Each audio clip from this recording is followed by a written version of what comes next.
So hey everybody, I'm back at this location, so might as well record a few videos since this is my primary setup. Again, I'm trying something a little bit different with recording so that hopefully videos come out better. It's very up in the air, I'm not sure what. And as of time of recording, I have yet to finish the Xenoverse releases, but I'm here. I have the other one recorded, I just need to edit it. Might as well get some more recordings because I can edit wherever. So, with Xenoverse ending, and me being here just before possible more announcements, I thought it'd be a good time to talk about what Hisui Pokemon have been announced, and what designs have come out. I have basically seen one design, so I know that it's out here, and it's the Hisui Growlith, so I'm hoping to see a bunch of variants, because I don't think starters or anything have been announced. I really just know that a few variants have been released, so let's go ahead and get into it. So Hisui and Growlith. Rock Fire, which, a little strange, but I absolutely love the design that covers up his little eyes, making him seem a lot more playful with a smiling mouth. The original Growlith kind of looks stoic in comparison, but this one definitely has a more playful air, possibly due to the more rounded edges of its, I guess, rocky fur? Its fur and fluff almost look like rounded and smoothed stones with a swirling pattern. A little weird how it has a horn in the middle of its head, but it helps differentiate itself while calling back to its origins a little bit, because original Growlith has that weird mohawk. This one instead has almost a top, like the point of a top on its head. So it's a unicorn, I guess. It's possible that the Hisuian, I'm gonna go with that, Hisuian, design for its little neck fluff is supposed to be reminiscent of a bib. It is a baby Pokemon, but it's pushing it a little bit for such a beloved creature. With all the rounded designs and with the spike on top, along with its little claws, I like how they changed the ears to be more of a square shape. Having that and very cylindrical legs kind of gives it a sturdiness, like this thing could take a few hits. It's weird that an ear shape might be able to do that, but it creates a uniformity and a more structural design around a almost dome-like head. Overall, I absolutely love it. Growlith's original design was always a little lackluster, but I find that with all Gen 1 Pokemon, they had very limited sprite work to be able to work with. So to make iconic designs with that kind of sprite limitation, you are going to come up with plain designs when it's drawn. I think that Hisuian Growlith is a fantastic take from that because it uses that simple design and simple coloration and changes the form to both fit a 3D game.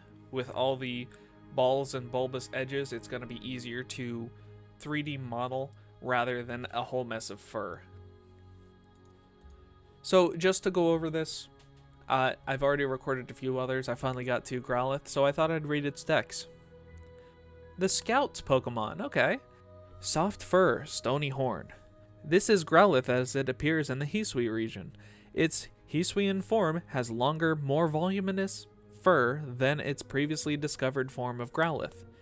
This soft, heat-retaining fur helps the Pokemon thrive even in the frigid Hisuian region. The sharp horn on its head is made of rock, but it breaks easily, so Hisuian Growlith uses it only when it'll have greatest effect. Interesting. So it's a very brittle stone. I like that. Usually in Pokedexes you hear about the strongest thing, like it has been honing this thing forever. Or like Onyx and Steelix, it's been smoothing its stones down so that it becomes as hard as it possibly can. I find it more interesting when, oh, this can be powerful, but it can break easily, so they don't use it very often. It creates its own limitation for powers used in the game. A wary Pokemon that guards its territory with a partner. Hisui and Growlith are highly vigilant and tend to be seen watching over their territory in pairs. Apparently, they have lived apart from humans for a long time and are unused to being around people. Building trust with a Hisui and Growlith takes time. So it seems like this region is very sparsely populated by people, which I'm absolutely loving. Because if there's one thing that Pokemon games really haven't explored is looking at Pokemon in their natural environment. I guess Pokemon Snap would be a good example of that. But in all the main games and even the side games, it's really how are Pokemon partners to us, not how are Pokemon and people going to live together in unity, which hopefully Arceus is going to do. This is getting me hyped for the game. I'm really excited. Hisuian Braviary, Psychic Flying. The flames on its forehead almost feel like they should be a fire, but the coloration is all wrong, so it gives off a more mystical feel. Being bright blues and purples, it's definitely more of a special thing rather than oranges, yellows, and reds. And it being focused around the crown of the head, almost like as a third eye, or I guess in this case, a third and fourth eye. A psychic connection, it can definitely be made. That and a very wintry landscape makes a lot of sense why it would be a more black and white design rather than a red and blue, as it's trying to more fit in with its environment. And taking the headdress of regular Braviary and making it more of a fur ball, maybe in a case to just draw emphasis to the head as a large mass there, it does make you kind of question the creature as a whole, because with its head being so large, even if it's just plumage, you start to wonder, why is it that way? Why is the head so big? Would it even be able to fly and balance?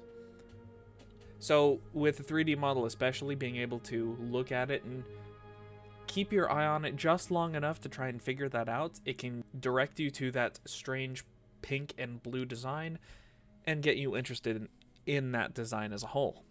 Otherwise, not much has changed, and I don't think that the pre-evolution Rufflet had any changes whatsoever. So, it's a little strange, but I like it. Little tiny differences, and who knows, maybe a Arcanine or a Rufflet will have, well, a different evolution, different forms. And again, getting back to Hisui and Braviary, because I didn't see this before, the Battle Cry Pokemon. A solitary bird Pokemon that flies in from the north in winter. When Rufflet and the Hisui region evolve, they become Hisui and Braviary.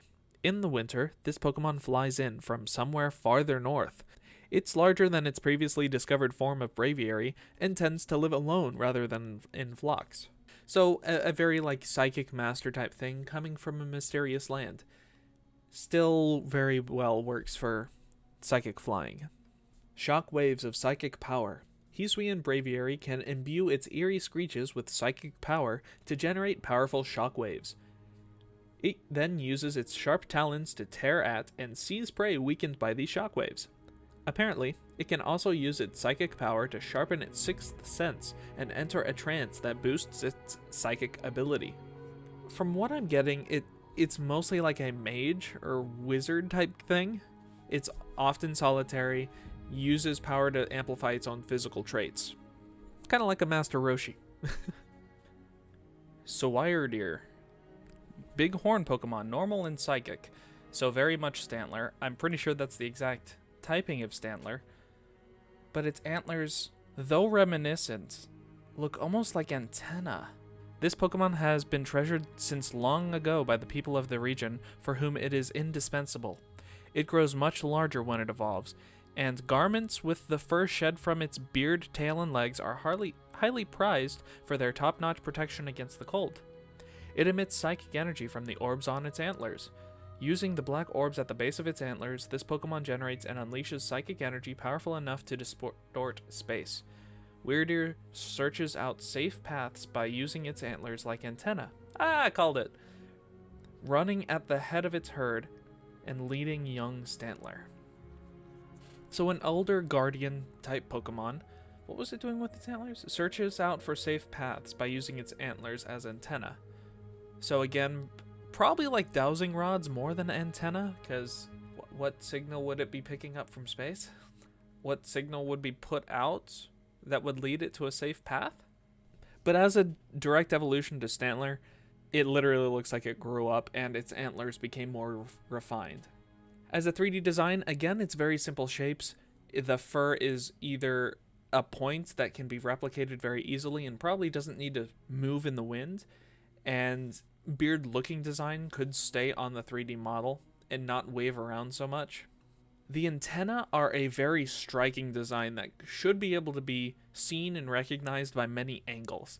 If it was a regular bull horns where it comes up and out without looping in like a 3D space but on a 2D plane, it could look like just a horn line, just a white line across a face, and look very boring. Weirder, it has this antenna design so that when looking straight forward, it looks like two prongs coming out. But from the side, it almost looks like bars or characters, almost like the letter I with a tail. It's very striking from any direction, which I believe is what Pokemon team we're going for here. Basculegion? Basculegion? Big fish Pokemon. Water Ghost. And that is a big fish. Battling together with the mournful souls of its comrades, Basculin in the Hisui region can evolve into this Pokemon. This evolution occurs when Basculin is possessed by the soul of other Basculin from its school that could not withstand the harsh journey upstream.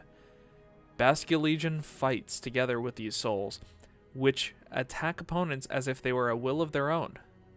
Sounds very much like Gara. Tremendous unflagging physical ability. The moment this Pokemon senses animosity, it will become enraged and attack relentlessly until the enemy is defeated. This Pokemon gains power from the souls possessing it, letting it swim on and on without tiring. So, going back and forth between the old design and this one, it's a very color-wise direct evolution. It keeps a majority green body with a black stripe on its head, and hints towards the white spiky hair that Basculin had, with white spiky fins on as its dorsal fin and flippers. Basculin always had a red, or sometimes I think it's shiny was blue, always had a red motif to break up the green and black, and for Basculegion it seems like it used that red indication as a proof of its soul, or like a deeper connection with this Pokemon, so that when it dies, if the soul attaches to another Basculin, it starts to gather more and more red, eventually consuming the back half. Using the idea of souls powering this creature onwards forevermore, I like how it consumed the very back of it, almost like these souls are pushing Basculegion forward. No matter where it's going, it is going to get helped along that path.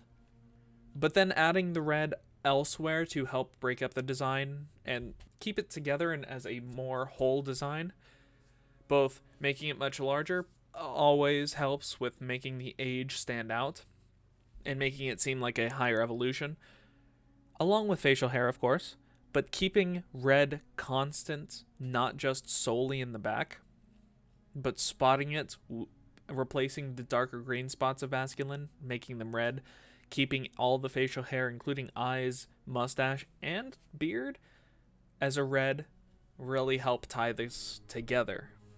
And the large mix of colors at the face really brings your eye there, then going to the polka dots, and then the end's tail, which is a plain, simple color, but with interesting swirl designs, much like how souls can sometimes be portrayed in Japanese culture. Very interesting design. I love this. I didn't think much of Basculin to begin with, but having an interesting evolution really helps.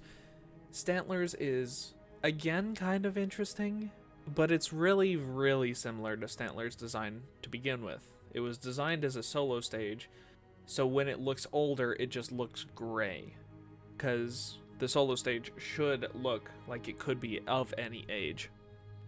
Basculin too, but Since it started off as such a small fish, you can enlarge it and make this huge honkin' thing that is almost 10 feet long and really show off how it can grow. Kleavor.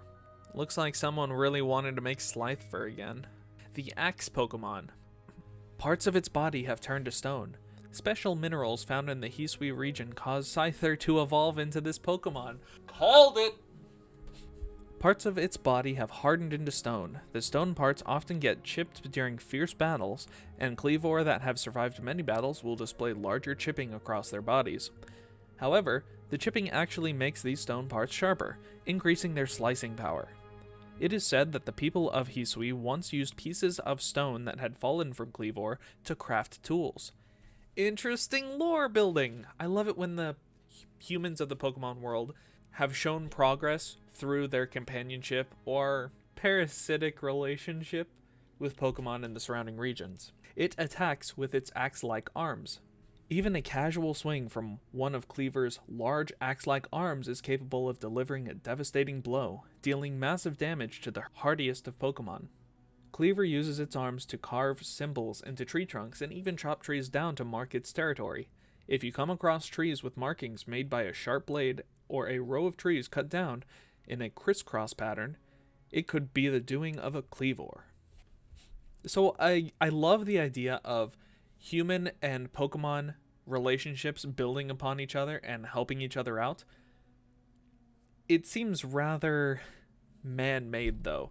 Like Kleavor originally saw the idea for an axe and sharpened its blades into that design, because it's a very unnatural design for anything to evolve into. An axe blade, especially an axe blade that looks so unique and large. But otherwise, it's a very interesting mon. From entry that I see here, it almost looks like it has no elbows. But I can also see, I think that's a joint in the back. So it's hard to tell. But to reinforce the idea of the stones growing on this mon, having its face covered up almost like a helmet and a decorative piece, perhaps showing how strong it is if this material collects over time. I don't believe a crest would be damaged unless it's going for headbutts, so having that grow over time might be a way to show an elder Kleavor. Having shoulder pads that also look like reinforced joints for swinging arms really helps out the idea that this creature swings its arms, its axe hands, as much as it possibly can, but is well built to deal with that. And lastly, well, what type is this? Bug rock. No, perfect. That's perfect. It definitely looks bug and rock, and I love how its exoskeleton is, when it isn't directly a rock mineral, which I assume is just the brown color, its exoskeleton, that tan, I believe, is trying to form the shape of rocks. So it tries to blend in with the material that's coming in on itself. And I didn't notice it before, but having little white shoulder blades, it's a way to make this design stand out just a little bit more, because otherwise that white is such a bright and desaturated color that it stands out. The rest of it kind of blends together, but I wonder if it would be better for it. By having it be a mass, you're really drawn to both the axe blades, which are a simple design amongst lots of angled pieces, which if your mind goes directly to a mass of different colors and shapes, it will go towards the body, the head, and the arm.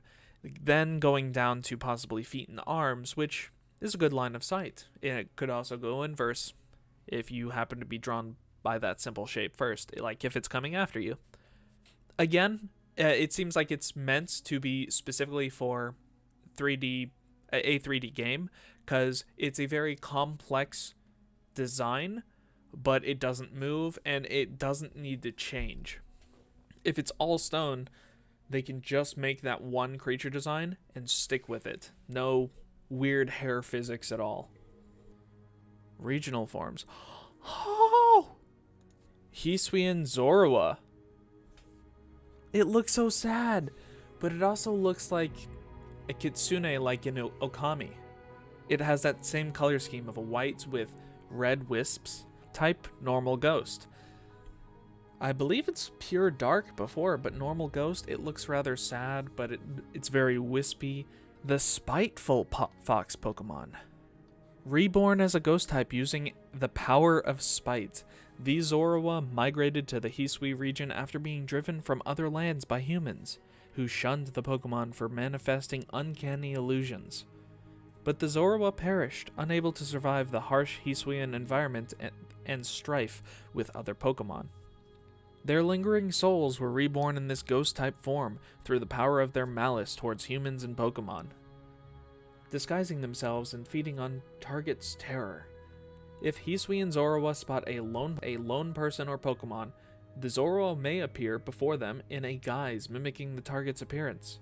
Unlike the illusions of the previously discovered form of Zorua, these ghostly mimicries are created using spiteful power emitted from the long fur on Hisui and Zorua's head, around its neck, and on its tail. It appears that Hisui and Zorua absorb and draw strength from the terror of those who witness their illusions. So it's a very Monsters, Inc. way of looking at Zorua.